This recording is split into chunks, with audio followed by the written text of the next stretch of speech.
Hey, how's it going, everyone? Alyssa Knight here with a brand new live stream. Thank you for joining us. So I am going to experiment with a few new things here on Restream. Just some house cleaning rules. Hey, how's it going? Far Yard, thanks for joining us. Let's see here. We had some requests, I think, from Mieden on what soundtrack we're using in the intro. If you guys hit me up on LinkedIn afterwards, I can go ahead and reach out to you guys and let you know, guys and gals, let you know what music that was featured. So thanks for joining all of us. We are going to be talking about hacking APIs today, specifically banking and healthcare APIs. So one thing I do want to let you guys know about, just some, like I said, general housekeeping. I'm monitoring chat from Restream, and Restream does not support all the chat platforms. We are live on LinkedIn. We're live on YouTube. We are live on Facebook. We are live on Restream. So if I do not get to your message, please don't take it personally. I'm trying to monitor LinkedIn chat as well as Restream and YouTube. So if I miss you, hit me up on either YouTube in the comments or message me on LinkedIn, and I am happy to take care of you there. So if we haven't met yet, I'm Alyssa Knight. This is my show's called KnighTV. I do talk about really anything in cybersecurity, from hacking embedded systems to sorry about the music there. I get a little crazy with the sound. But talk about hacking embedded systems. I also do have some videos on day trading because I'm not one directional. I unidirectional. I'm multifaceted and not only just love to hack, but also love cybersecurity. John, thank you for joining us. Happy Friday. Happy Friday, everyone. You made it to the end of the week. Okay, so you guys are probably here for stuff about hacking APIs, right? So you probably want me to shut up and move on with the show, right? Okay, so with that being said, let me just make sure we have everything set up here. Everyone give me a thumbs up or something if you can hear me okay. And you guys can see my screen. I'm going to switch to slideshow mode here. Let's see. Let's do that. Awesome. All right. Can everyone see my screen? Hopefully, yes. All right. Okay, so we are going to be covering hacking ML APIs. And oh, by the way, some of the platforms are not as real time. I think YouTube is the fastest. So if you guys want to catch me live on YouTube, I think there's a delay with LinkedIn. By the way, we are also streaming live on Twitter. So sorry to leave out you Twitter people, but I think last check YouTube is actually faster. So if it's a little behind, I apologize. So really quickly here, just if we're meeting for the first time, I'm sorry. Let me introduce myself. Didn't mean to be rude. Typical Hollywood story. Started hacking when I was 13. I was arrested for hacking into a government network when I was. Oh, sorry. Let me turn on picture in picture so you guys can actually see me. Right. That's important. Let's see. Picture in picture. Why isn't that turning on? Let me just make sure audio is okay. Hold on one second. All right, awesome. You see me, you hear me. Ahmad, thanks for joining us. Human API, good to see you. All right, cool. So audio's good. Cool. I don't see any complaints on the different chat platforms. Awesome. All right, so I'm gonna go ahead and move that over. All right, cool. So I've hacked over 100 networks over the 20 years that I've been doing this. It's something I love to do. I love to break things. So I was arrested for hacking into a government network, got caught, went to go work for the U.S. intelligence community thereafter. I am a published author. I recently just published a new book on hacking connected cars. I don't know why the picture in picture isn't showing up. It's being weird. All right, sorry. I don't know. Maybe picture in picture is working, but I don't see it. All right. Anyway. Yeah, so I did recently publish a new book. I've got a new book contract with Wiley on hacking APIs. I've downloaded 30 bank apps in 2019 and hacked them. Hacked over 24 banks through their API endpoints, and I've started and sold multiple cybersecurity startups. Um, with that being said, I do want to make a point. Dude, this is like serious IT issues over here. I don't know what the deal is. All right, give me 1 second. Um, Oh, I see what's going on. Okay. Yeah. So one of the things that I do want to talk about is, I'm really big into hacking APIs, as you can see. So one of the things that just did recently drop, if you haven't checked it out yet, is I dropped the a new video on hacking law enforcement vehicles. So if you haven't yet seen it, it's pretty epic. So go check out my YouTube channel, check out the video. It's the second trailer that's come out for me actually taking remote control of law enforcement vehicles, both federal and state, and both starting and stopping the engine, as well as locking and unlocking the doors. So it's a pretty cool video, awesome soundtrack. So some pretty wicked cool stuff going on with that. So check it out if you haven't yet. It's yeah. Check it out. Subscribe if you haven't yet. Subscribe to my YouTube channel and hit that bell icon. That's the best way you can thank me for the work that I do in creating content, is to subscribe to my YouTube channel and watch the videos. All right, cool. Let's switch back to the PowerPoint. So one of the things that recently did drop as well is me hacking mobile health apps, and you'll hear me refer to it as mHealth. It's mobile health apps. So what I did was I downloaded 30 mobile health apps. And reverse engineered them, found hard coded API keys, and there were 114 API keys that I found. Wow. Keys and tokens. So, yes, it is a thing. No, look, yeah, picture in picture is working. It is a thing. And what I'm going to do in this presentation today is I'm going to walk all of you through how to do that. Yes, this is not a sales seminar. I'm not going to try and sell you anything. I'm going to actually explain how I reverse engineer mobile apps, and also how I go through the process of hacking apps, whether it's a bank app or a mobile health app. So, yeah, it's going to be fun today. So why mHealth? The number of mHealth companies have more than doubled in the past 2 years. With COVID-19, it's even more of a prevalent issue. Even I am visiting my doctor and holding visits with them over my mobile phone, right? So with the shelter in place, and yes, there's a vaccine, but a lot of people have moved to visiting their doctor over a mobile app, and this is what mHealth is, right? There's also this concept of what's called telemedicine apps. So, but mHealth is one of those categories of apps. Multiple mHealth companies did participate in this research. So in 2019, when I downloaded the 30 financial services mobile apps, I didn't go beyond reverse engineering the mobile apps because I didn't get the banks to actually partner with me in letting me test their APIs. This year's different. There's multiple mHealth companies that participated in this research with me, and allowed me to actually blow up their APIs. It was pretty epic. So the research, and yes, I want to apologize to all of you. Yes, I know the report was supposed to come out on the 3rd, but I found more findings that we wanted to get into the report, and it was pushed to next week. So I promise you, the report is coming. So for those of you who are joining us today, oh, wow, we got quite a few. Audience is pretty big today. Thank you. But if you came here because you're interested in that mHealth report, I promise you it is coming. Approve will be publishing it next week. So yes, multiple mHealth companies did participate in the research. Let me blow up their APIs. It will be the largest and unprecedented release of vulnerabilities ever published in the healthcare industry. It's massive. It's big. It's really sexy. I think it's going to be talked about for a very long time. It's very cool. I've never seen anything in the healthcare space being done like this. The purpose of this research really was to draw attention to this new attack surface. These apps are collecting our vital healthcare information.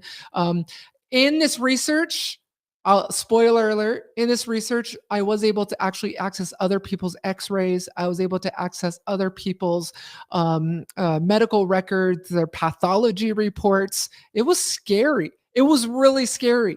I was pretty shocked in the banking research that I did. I wasn't quite prepared for what I would find on the health side. There were a lot of BOLA vulnerabilities, and we're going to talk about BOLA. I'm going to explain what BOLA is, not Ebola, BOLA. And so we'll talk about that slash also called IDOR, indirect object reference. Anyway, insecure direct object reference. But most people now call it BOLA. PHI is worth more than 10 times a credit card number on the dark web. Patient healthcare information, protected healthcare information is worth a lot of money. It's worth a lot. It's 10 times more than a credit card number. Why? Because PHI contains a lot of sensitive information on us. There were some APIs that I was able to hack that I actually pulled people's allergies. Let's say I wanted to kill you. I was this evil, horrible person. I wanted to kill you. And I wanted to make it look like, I didn't want to make it look like foul play. I wanted to just give you something that you're deathly allergic to. All I'd have to do is hack this API and grab that allergy information. It's pretty scary. So the problem isn't the use of mHealth apps. It's they are serving real world problems. I don't want all of you to think, oh my God, Alyssa, you're attacking mHealth. They said this is great. I mean, I'm sure, there's what's great about mHealth is there's a lot of patients that get access to awesome healthcare who don't live close to an awesome healthcare provider. mHealth allows them to do that. There's people visiting their mental health professionals as well over mHealth apps. It's a thing, and it's solving a real world problem. Please do not get me wrong. I'm not attacking mHealth itself. So for those mHealth companies with lawyers wanting to sue me, I'm not saying mHealth is bad. I'm saying that we just need to do a better job at securing it. So the number of mHealth apps in just the Apple App Store alone from the first quarter of 2015 to the second quarter of 2020 has grown exponentially. 45,791. There's now over 300,000 mHealth apps across the app stores. 300,000. That's a lot. All right, I'm going to check audio again. I just want to make sure everything's copacetic. You guys can see and hear me. Awesome. Cool. Can everyone just kind of give me a thumbs up and let me know you can hear me okay? Sorry, I'll switch to video so you guys don't see that weirdness. Okay, I think we're okay on LinkedIn. Yep. LinkedIn keeps like freezing for some reason. Lindsay, thanks for joining us. Brandy Smith, thanks for joining us. Awesome. Can everyone just let me know they can see the PowerPoint and the audio is good audio? Awesome. Thank you. Human API. See and hear me. Awesome. Okay. Let's go back to the PowerPoint. All right. So that's why mHealth. All right. So let's get to the meat of the sandwich. You guys are probably like, Alyssa, why do you always put these weird photos in your PowerPoint? Because people are always putting like spooky hacker images. And, if they're doing a presentation on hacking connected cars, it's always cars. I like to be different. I like to stick out. I like to, go with something that's like, I don't understand why she has a lion on her PowerPoint. Just because it's a cool photo. Anyway, I used to be a photographer. Did you guys know that? Yeah, guys and gals. I used to be a fashion photographer. Yeah. Anyway, so what's an API? People have given that whole analogy of a waiter at a restaurant. You are the API consumer, meaning you're going into the restaurant and sitting at the table, and the waiter is the API. They're translating what you want from the menu to the kitchen where the chef is, and that's the backend, right? So that's a best analogy of an API. It's basically just a translator between two applications, allowing them to talk to each other. It creates like the standard format, if you will, for how things talk. You guys like my new mug? I got the Ember. I'm addicted to Ember. This is a Bluetooth powered smart mug. And oh yes, by the way, everyone, I'm in my new recording studio. This is my first live stream from our new house. My wife and I just moved in last Friday. We're so excited. I'm going to do a studio tour, I promise. This is being replaced by a barn door. Yes, I am all addicted. I am all up into Joanna Gaines. This is going to be a barn door soon. Anyway, this is the new studio. Simple analogy again. Another analogy is an electrical socket. The electrical socket doesn't really care what you plug into it as long as it fits. The back end electrical company doesn't really care what you plug into it. Could be charging your iPhone or hooking up lighting equipment. They don't really care as long as they can provide that service. That's an API. From December 2017 through November 2019, Akamai observed 85 billion credential abuse attacks. Nearly 20% or 16 billion were against API endpoints of these 473 million attacked organizations in the financial services industry. API traffic now accounts for over 82% of CN traffic. 82%. Did you guys? So especially for you, human API. That means that more than half of the internet traffic across CDNs is now no longer human to application traffic. It's application to application. That is crazy. That is crazy. 87% is API traffic. It's insane.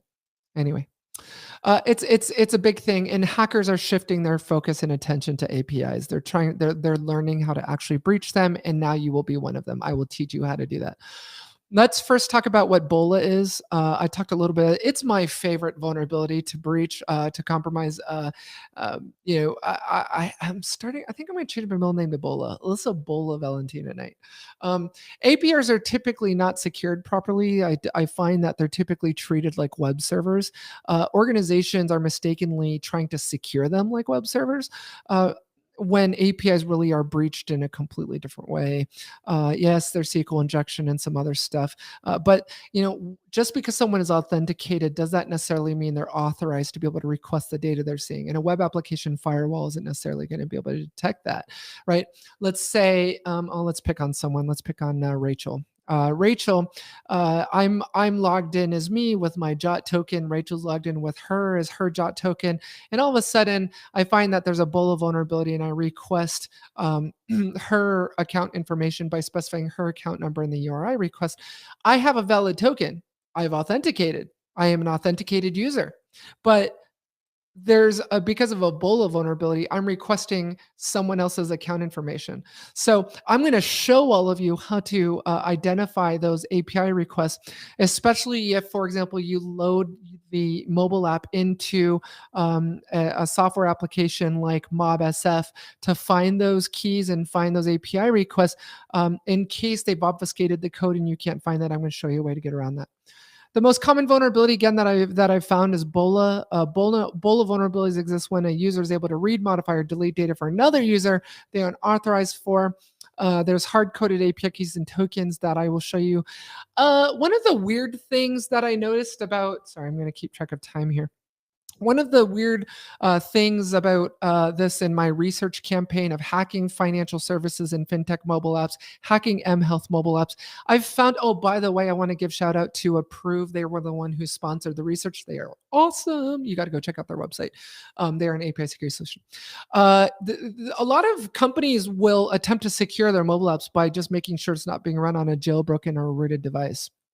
And that's it. Like, we're secure. We check for jailbroken root. What you're going to find in my tactics and techniques today is that I don't care about running it on a jailbroken device. It's no big deal. I can't. And I'm going to show you how to get around that.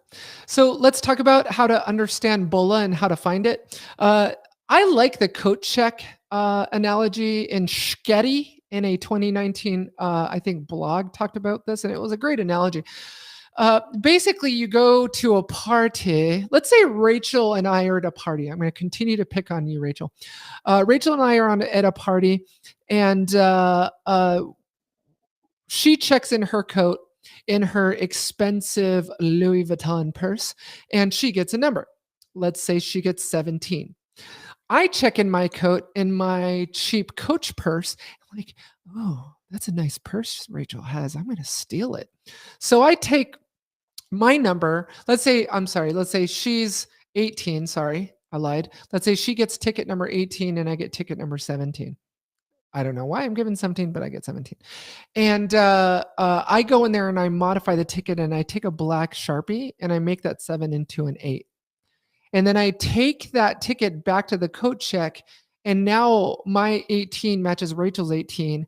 and the coat check person gives me her Louis Vuitton purse and her coat. That is a great example of a Ebola vulnerability. You're authenticated, you have a ticket, but I'm not authorized to be able to ask for Rachel's coat, right, in her purse, because I've modified my ticket. Instead of 17, my ticket says 18. That is an example of a Ebola exploit.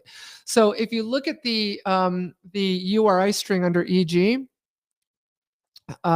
you see get API trips / trip ID, and let's say that's 1001. Post API trips trip ID 1001, add tip to trip. I can add a tip to an old trip. If I can manually specify that trip ID, it's potentially vulnerable to Ebola. It's potentially vulnerable to Ebola. So if you can go in there and intercept the traffic and look at the API request being made by the mobile app, which I will show you how to do, there's a great opportunity to be able to modify that number to a different number, and you have Ebola if it's accepted. There's a great article on this on Medium, and it really does a deep dive into Ebola. So check it out. So the tactics that I'm going to be talking about here is how to understand the mobile app. And I say mHealth, this could be banking app. It can be anything. It can be anything. But we're talking about hacking mHealth and bank apps today. Then you're going to understand the backend mHealth APIs, and then gain access to sensitive data served by the APIs. So I'm going to show you how to reverse engineer the mobile app. I'm going to show you how to understand the API and what it expects. And then I'm going to show you how to gain access to the data. Okay, so the first things that you're going to need to do is you're going to need to have an Android device. Yes, you can do this on iOS. Trolls, put your guns down. Yes, you can do this on iOS and Android. I like to make it easy for myself. Work smart, not hard. I have both an Android device and an iOS device. I just went to Best Buy, bought a cheap, crappy little Samsung. Or it's not crappy; it's actually pretty nice.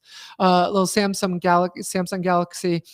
You're going to want to install APK Extractor on that. You're going to download the app that you want to attack, and you're going to use APK Extractor installed from the Google Play Store to extract that APK off the device and upload it to like your Google Drive. I did talk to developers about this in this research, trying to figure out why would you hard code keys and tokens and even credentials like usernames and passwords in the app. And a few of the developers that I spoke to didn't know you can actually extract the app off the phone and do this. So developers, wise up. This is possible. You can take an APK, can take an Android app off of the device and actually upload it to the cloud and download it to reverse engineer it. It is a thing. On your workstation, you're going to download and install a tool called MobSF. It's a acronym for Mobile Security Framework. It allows you to do both static and dynamic code analysis of the mobile app. You just drag and drop it into the tool. The neat thing about MobSF is it will actually use APK tool, I think is what it's called, and it will actually reverse engineer it and reverse the code back to the original source code, allowing you to find hidden keys and tokens. You're going to install Minim Proxy on your workstation, and to do that, it's a free tool. Now, one thing I want to make clear: I chose Minim Proxy, but it is possible to also do this with Burp Suite. I historically was not using Burp Suite. I used a combination of Minim Proxy and a free API client called Postman. However, about a month ago, I began using Burp Suite, and I like it. Sorry, I know it's rude to point. I'm pointing. You can download Burp Suite. There's a free community version of Burp Suite, and there's a paid for version. I just paid the $700 or whatever it was to pay for the professional. But instead of Postman and MobSF, Minim Proxy, you can use Burp Suite. Minim Proxy is an SSL woman in the middle attack tool. I hate saying man in the middle attack. Woman in the middle attack tool, no offense, men. That will allow you to sit between the mobile app and the backend API, and it will decrypt that SSL and allow you to actually see the URI request from the mobile app. Postman is just a free API client. It allows you to create API requests to a backend API. You are going to need Xcode. Yes, you can do this on a PC. Trolls, put your guns down. However, I am a Mac user. Get over it. I love Macs. It's my thing. It's my jam. So in order to do this, you are going to need Xcode. In order to move forward with that, you're going to need to know the UDID of your phone. Recently in Catalina, this was changed. You need to go into Finder and under iPhone under Locations, click on the text under iPhone, right click, copy UDID. There is a change in the new OS X for Mac OS Big Sur. That you're going to need to install some. There's an update in my blog. If you go to LinkedIn, there's an article on this where I explain how to do this in Big Sur. There were some security changes in Big Sur that modified this, so just FYI. But I do have a write-up on it.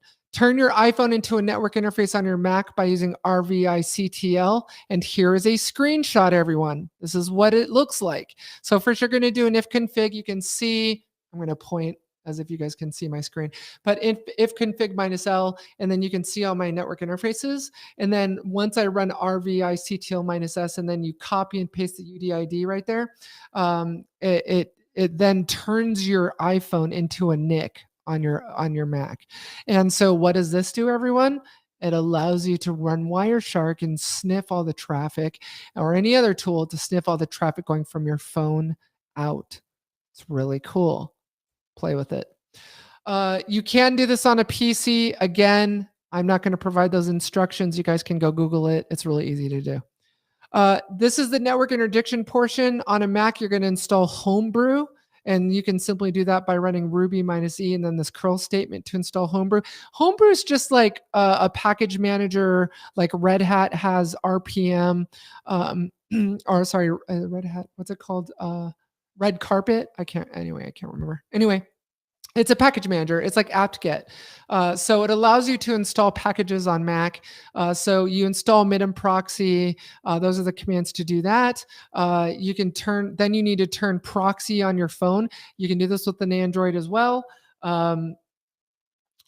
So yeah, go ahead and turn on the proxy on your phone, and then you can then specify the IP address of your computer that you want, whether it's Burp Suite or minim proxy, and your computer will see all the packets.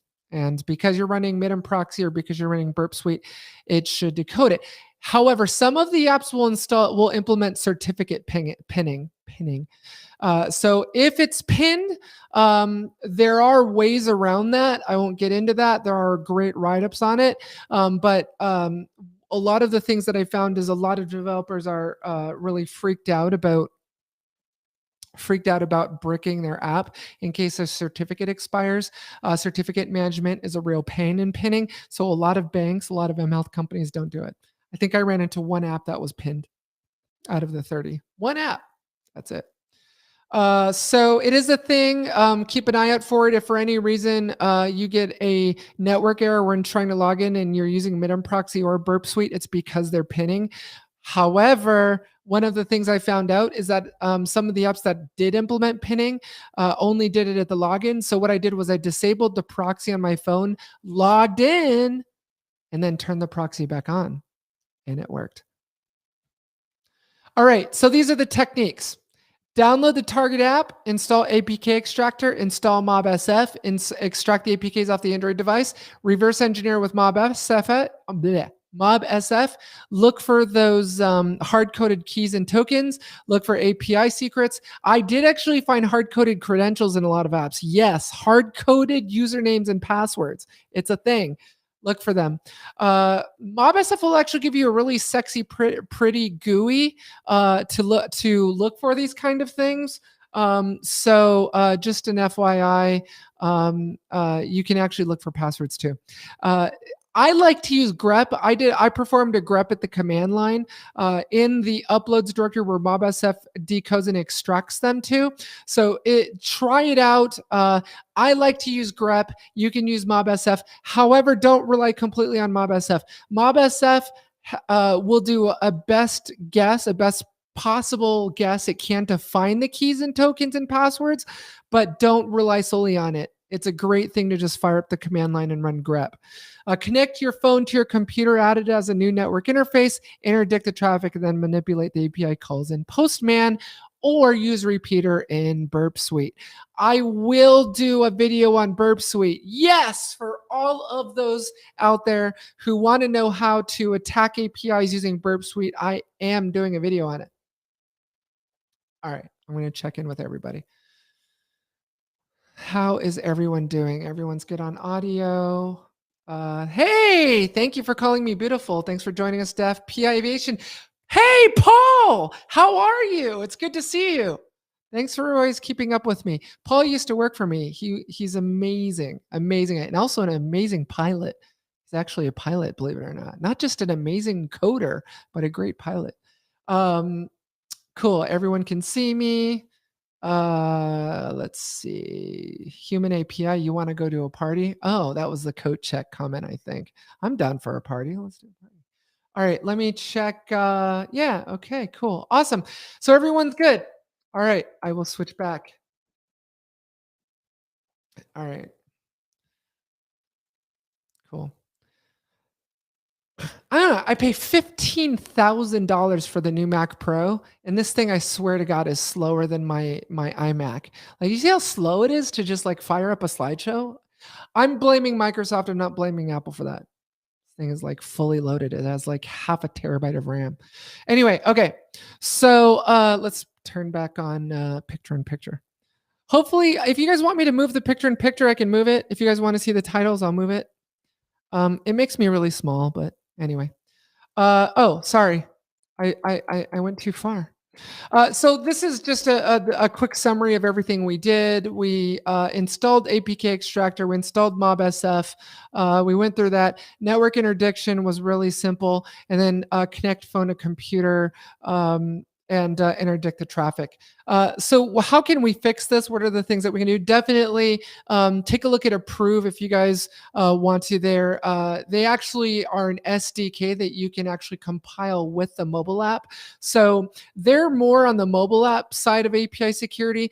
One of the things that I like to talk about is how fractured the API security market actually is.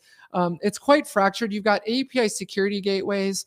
You have like the 42 crunches of the world who will insert themselves into the IDE and yell at Paul and say, "Hey, Paul, you're writing insecure code. Don't do that."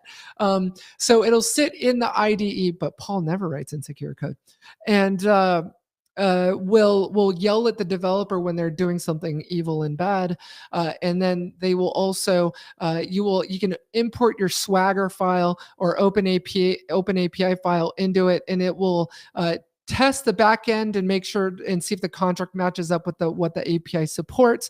And then you have companies like Salt Security Rule. They'll hang passively top of a span port. And then you have some of the companies where it's a full-on proxy that sits in line and will interdict the traffic. So, there's those. You want to test your API against the OWASP API top 10. That was recently published. I think it's actually it was in beta for a while. I think it's official now. So the OWASP API top 10, you want to check your APIs against those. Definitely look for those BOLA vulnerabilities.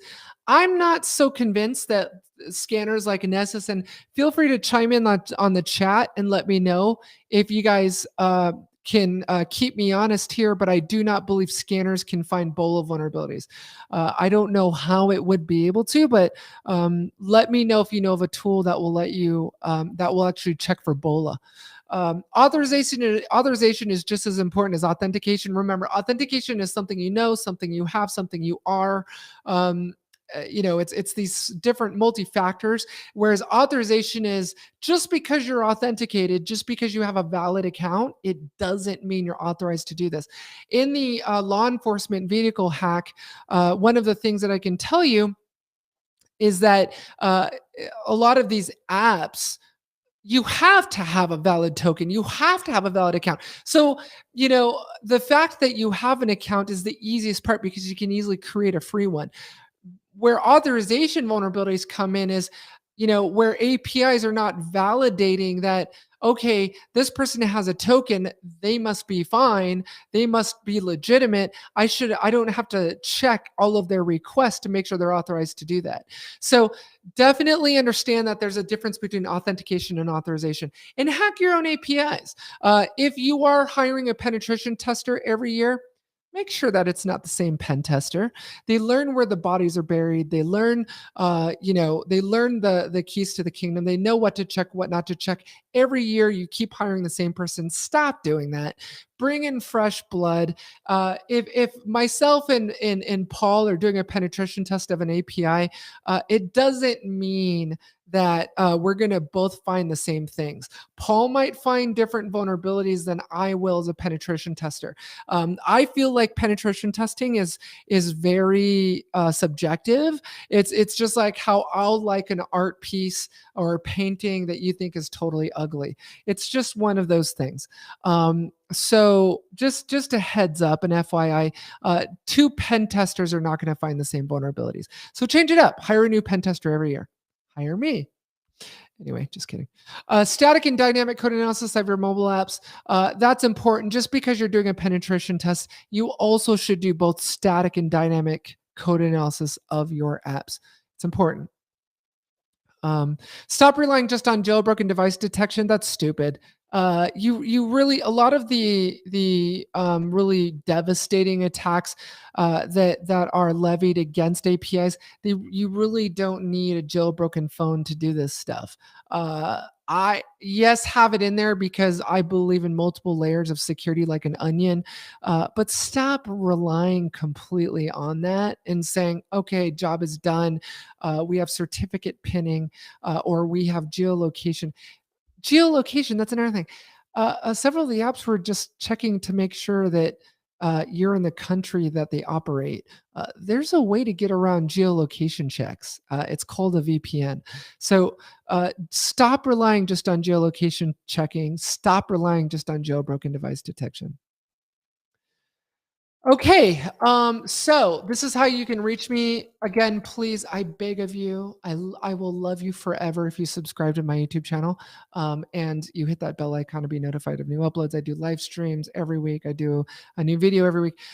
Especially now that we've moved into our new house, I did stop doing videos for a while so I could focus on client work. But now that we've moved into our new house, I am going to do a studio tour, and I will also continue doing these every week. Now, um, I was going to play a video for you guys of a recent hack of me hacking an API, but that video is on my YouTube channel. So what I'm going to do is direct you guys to that because we only have 15 more minutes and I want to be conscious of everyone's time. So with that being said, I am actually going to answer live questions. Ask me anything. I am currently monitoring YouTube chat. I'm currently monitoring LinkedIn chat. I think those are the only chat streams that Restream will codify for me. Ian Tabor, thanks for joining us. You are amazing. So, okay, spoiler alert for those of you who are interested. I am actually starting a new venture. It's actually going to be a mobile app. Spoiler alert, I'm creating a mobile app. I'm not going to give much details about it, but Ian is getting involved with me and it's going to be amazing and epic. So keep an eye out for it. So a lot of exciting new things happening in Night World. Okay, let's answer some of these questions. Looks like we have a LinkedIn user coming in with a question. Nessus or a statement, I think Nessus no, but you can make your own plugin, then run it for Bolo. Probably the best option since you may be facing custom stuff anyway in your project, but you must be unlazy for this purpose, sufficient for the lazy peeps. So awesome, good point. So one of the things that I do want to say is, and I'm glad this was brought up, Burp Suite actually does have an automated scanner for APIs. It has a vulnerability scanner built into it. It is something that you can use. But again, it is a lazy man or woman's approach to testing anything. I hate scanners. Okay, let me be careful how I say this. I don't hate scanners. Scanners solve a necessary evil of being able to grab low-hanging fruit. And for you, I didn't get the name of who just said that. have to reload LinkedIn. LinkedIn for some reason just freezes for me. Constantine, thank you for bringing that up. And I'm sure Constantine, you will agree with me. Burp Suite, or really any vulnerability scanner in general, even Nexpose from Rapid7 or App Spider. I need to check if App Spider tests APIs. But they do solve a problem. They grab that low hanging fruit. But definitely, yes, you should be manually penetration testing your APIs. You should be manually testing things. I don't put all credence, all my trust in a single vulnerability scanner. The more sophisticated adversary is not going to go out and buy a license to Nexpose and scan your stuff. They're going to be using either custom tools or something they've downloaded. So yes, I agree with you, Constantine. By the way, awesome name. I love your name. I love the name Constantine. Love that. Anyway, maybe it was because of that movie. Anyway, yeah, so definitely manually check your stuff. Ian, yes, definitely car hacking. Another thing that I want to make mention, a lot of people don't know this. And by the way, I'm still waiting for more questions to come in. Ask me anything, really, like anything. It doesn't even have to be about cybersecurity. It could be about day trading. It could be anything. Ian brings up a good point. Cars do communicate with APIs. A lot of people don't know. And if you're saying, I've had people tell me, hey, Alyssa, I don't have to worry about my car being hacked because I'm not driving around in a Tesla. Ian, I know you can attest to this. Any car made after, I think, 2001, with the introduction of GM OnStar, is connected. Any car made after 2001, that means Chevy. It means, a Jeep, a Kia, anything, a Hyundai, Daewoo, whatever, is connected. And so definitely please be aware of the fact that just because you're not driving around in a Tesla, it doesn't mean that, thanks, Constantine. I think so too. Doesn't mean that you can't be hacked. One of the things that I'm sure Ian will attest to is that connected cars communicate with APIs. They're not communicating with an IIS web server. They're not communicating with an Apache server. They're communicating with an API. APIs are the plumbing system of our financial system. For those of you, looks like we have someone coming in from Russia. Hello to Russia. Hello to Eastern Europe. Great hackers come out of Eastern Europe. You don't have to just be in EU or the UK because of open banking in order to worry about APIs in the financial system. The US financial system, mobile financial apps, banking apps, stock trading apps, they all communicate with APIs. So APIs are everywhere. We're in an API first economy now. And actually the law enforcement hack was the first time I attempted to hack a car through the APIs. So Ian, better catch up, buddy. No, just kidding. Ian is actually a ninja. Ian is amazing. He's like one of those CAN bus, just know-it-alls. He's a samurai. He's amazing. I tend to focus more on the remote stuff like APIs and GSM with rogue base stations. By the way, I think it's at like 4,000 views now. I have a great video on hacking cars through a rogue base station and building a rogue base station using the new Blade RF 2.0. I think it's called the A4. On my YouTube channel. It's got like 4,200 views now. Check it out if you're interested in that stuff. Ian, good point. It's definitely more reliable than a 3G or 4G connection to the car. I agree with you. See, some telemaxims use SMS. Agreed. A lot of telematics use SMS. Yeah. So if you follow that video, you can actually see a Wireshark screenshot. I think it's a screenshot or a video of me running Wireshark and capturing the SMS text messages between a car and the backend over SMS. It's crazy. Like commands to a car over SMS text messages. It's insane. How do we disconnect the connected car? Waterbuck. Great question. Okay, so I think I can talk about this. Last week, I actually did a presentation to federal law enforcement, like Department of Homeland Security, the FBI, state and federal law enforcement, and the U.S. Secret Service on this research. And it's a really cool. You guys, please go watch it. It's the coolest. I swear, I missed my calling in working at DreamWorks and making movie trailers. Like that's the one thing about Night World that you'll find with all the content that's published in Night World is these cool videos I'm making. It's got a great soundtrack. Anyway, I've published now 2 videos on hacking federal and state law enforcement vehicles, and it got the attention of Department of Homeland Security. Ooh. And so it looks like I will be retained and working with federal law enforcement on securing their cars. But yeah, go check out that video. So it's a very unique and interesting thing. And in that presentation, there was a company, and the name is escaping me right now. But they make devices that you can hook up to your car that will disable telematics. Ian, did you know that? And it actually, I believe, and Ian may be able to comment on this. Actually, Ian, you may know the company. It's a device that you hook up to the OBD2 port in the car. And Ian is definitely more of a subject matter expert on this. Tony Soprano, love it. You hook it up to the OBD2 port, and it actually will disable telematics in the car. This gentleman from this company, yeah, thanks, Brandy. I love the videos too, but that's a partial opinion. It's just this little device that you hook up to the can, and it disables it. And you probably know. Oh, wait, hooking the device up to your OBD2 port is illegal, Ian? I'm wondering. Ian lives in the UK. For those of you who don't know, he's got this awesome British accent, and hopefully it's British accent. I'm gonna be really embarrassed if it's not. But yeah, I didn't know if that is what you're talking about, and I did not know that was illegal. But law enforcement is looking at this technology to be able to disable these devices. So basically, it will turn your connected car into a dumb car, and it disables it. It's not exactly something I think you can go to Best Buy and purchase for those Americans who's joined us today. Oh, Rogue Base Station is legal. That is true. I do want to make that disclaimer, all of you. Please do not get arrested and say, oh, but Alyssa Knight told me I could do this. There are a lot. You need to check your local laws because Rogue Base Stations are actually illegal in many countries and in many territories. It is actually illegal, and I can't remember which country it is. I think it's Germany, but it is actually illegal to fly into some countries holding a Rogue Base Station. It's illegal.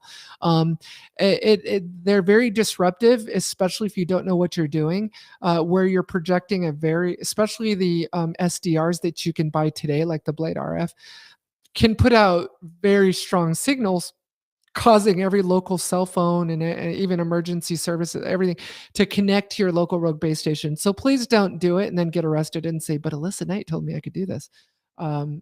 Check your local laws and make sure that it's actually legal.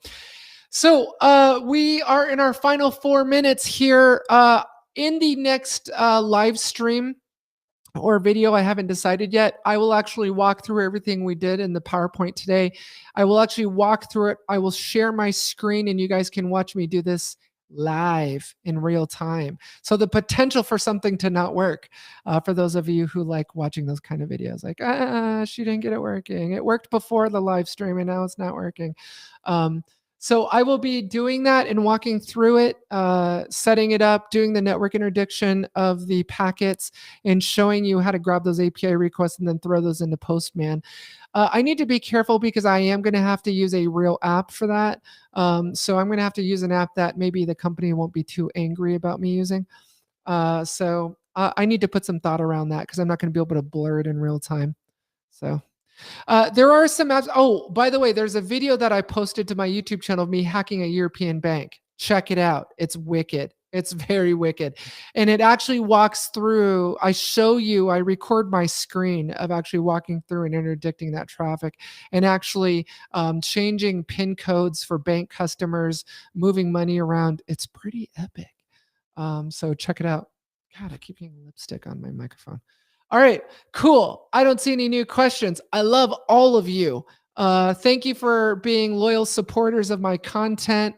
We got a lot of viewers today. I think so let me know in the comment stream, where the best streaming was. I find that a lot of people tend to like Twitter, live streams on Twitter, that it's a lot more real time.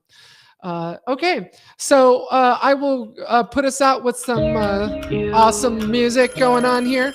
Um, yeah, thank you for joining us. I will see you guys in the next episode of Night TV.